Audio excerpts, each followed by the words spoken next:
All right, I thought we had a good practice this morning, and you know, we went out there and really tried to focus and lock in on a lot of the detailed things. Worked on a lot of game plan, Utah State game plan, and so it was a very good, productive morning.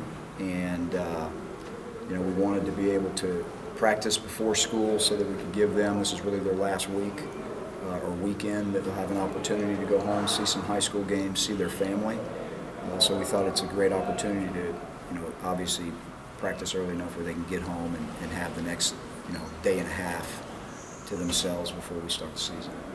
So now that you got into game week, just kind of talk about the progress you feel like you made over the course. You know, Philip, I feel like we've made a lot of progress, but you know, we got so many young guys. You don't know what you're going to get till you get to game day, and I feel good about the progress the young guys have made.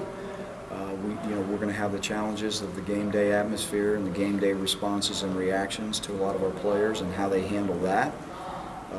But in terms of our progress, I feel good that, you know, with a week left, that we're about where we thought we would be. You feel like you have a good handle on the 2 deep, or is that kind of something you'll figure out the next couple of days? Over the weekend, this weekend, we're going to try to get that solidified so that obviously we have a good plan moving forward. Is there any of these young guys maybe you thought weren't ready that turned out showed you they were? There's a couple of guys that have really made significant progress that I didn't know if they would be ready or not. I think Devontae Sigler has done that. And I'm not going to say I didn't think they were ready, right? But they've made significant strides lately to be able to have a role on our team, in my opinion. Quan Bray's done a really nice job offensively. Therezy on defense, and Jermaine Whitehead, both of those guys have made significant strides.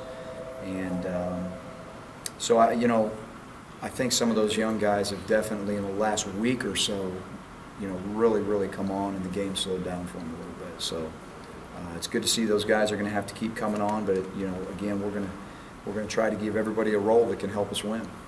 You're going to play a lot of freshmen on special teams. That's the plan, Mark, right now. Definitely having them as part of the mix, but you know, one thing that we do have is that we do have a lot of special teams returning starters from last year because there were so many young guys that had to do it last year. So there'll be a mixture of them in there, but you'll see a lot of young guys going down there covering kicks and things of that nature and punts. Would it be like a situation like maybe early in the game you play the older guys and then later on sub out some? We're going to decide that. Those will be the decisions that we make, you know, at the beginning of the week, next week. But that's certainly a possibility, yes. A lot of the defensive guys have talked about how it's going to be a defense by committee this year, you know, cycling in more players than maybe a normal year. I mean, is that kind of a necessary evil with what you have, or do you see kind of benefits from, you know, having that many guys? Well, I think, number one, we're in a position where that's got to be the way that we handle it. There's no question that, you know, there's not enough separation in there between a lot of positions where you say this guy's got to play 60 plays and then the next guy, you know, plays 10. You know, there's a lot of parity in there between a lot of the guys. So that, you know, combined with the fact that we just don't have a lot of numbers, you know, puts us in a position where we've got to play as many players that are ready to assume a role and help us as we can.